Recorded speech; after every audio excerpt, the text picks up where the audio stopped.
ఈ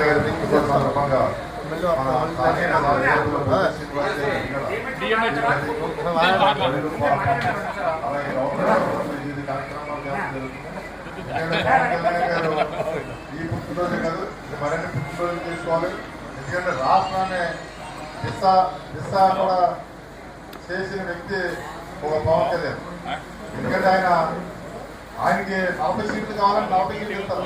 అలా కాదని 21 సీట్లతో సరిపెట్టుకుని జగన్ గారు ఇంటికి వెళ్ళిపోవాలనే ఆలోచనతో నేను 21 సీట్లో పోటీ చేసి 2 ఎంపీలు పోటీ చేసి 2 నెగ్గిన పార్టీ ఏదైనా ఉంటుందంటే రాష్ట్ర కొత్త అలాంటి వ్యక్తిని ఇలాంటి పుట్టినరోజుతో మరింత జరుపుకోవాలని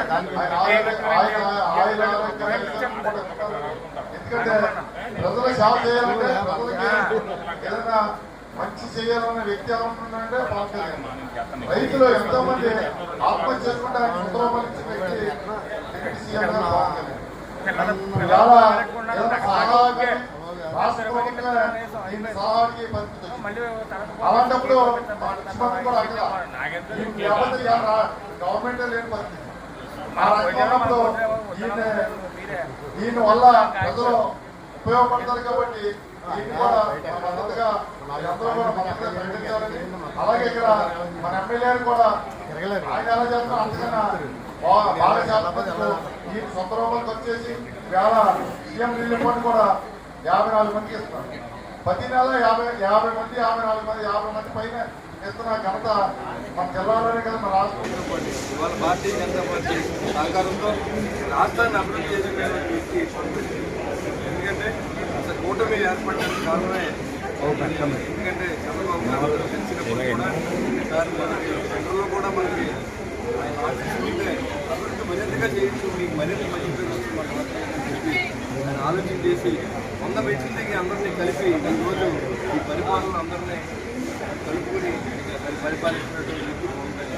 ఎందుకంటే నిబద్ధతగా ఆయన ఏదైతే మాట్లాడారో 10 సంవత్సరాల పాటు చంద్రబాబు సీఎంగా ఉండాలి, ఉన్నప్పుడే ఈ రాష్ట్రం అభివృద్ధి చెందుతుంది, రాష్ట్ర ప్రజలు బాగుంటారని చెప్పి ఆయన రోజు వరకు అదే మాట మాకు కూడా 100 సార్లు చెప్తారు.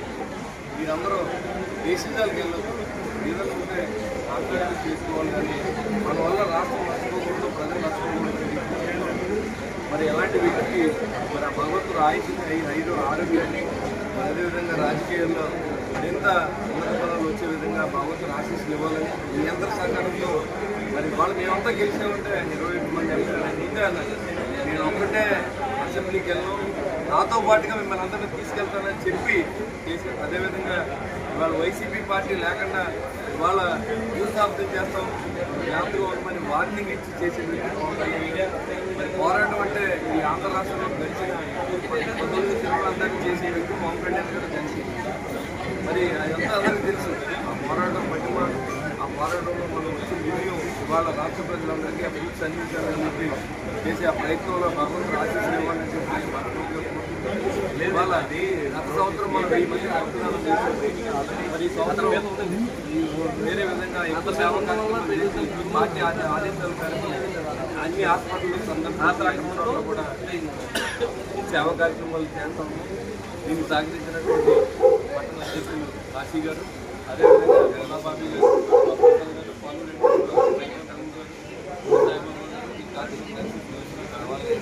పార్టీలు అందరూ కూడా వచ్చారు. వాళ్ళ సాధారణ అయితే ఆయనే ఫోన్ చేసి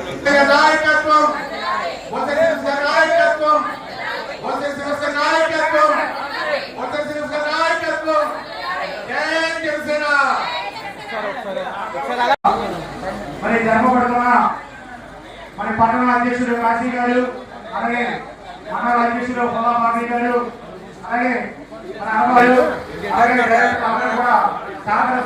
మన్నన పొంది ఈరోజు దేశవ్యాప్తంగా కూడా మరి మోడీ గారికి సమానంగా ఆదరణ పొందిన వ్యక్తి ఎవరంటే మన పవన్ కళ్యాణ్ గారు. ఎందుకంటే మొన్న సర్వేలో చూశాను నేను, చాలా మంది చూస్తుంటారు.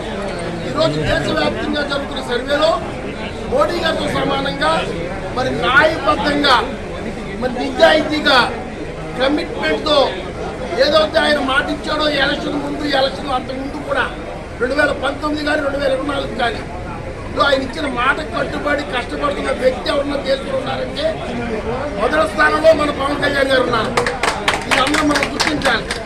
ఆయన కుటుంబాన్ని కూడా పట్టించుకోకుండా ఎక్కడ సమస్య ఉందని నేను ఉన్నాను ముందని వస్తున్న వ్యక్తి అయినా మరి ఇటువంటి వ్యక్తి మరి రాష్ట్ర ఉప ముఖ్యమంత్రి కూడా మన అదృష్టం మన రాష్ట్రానికి.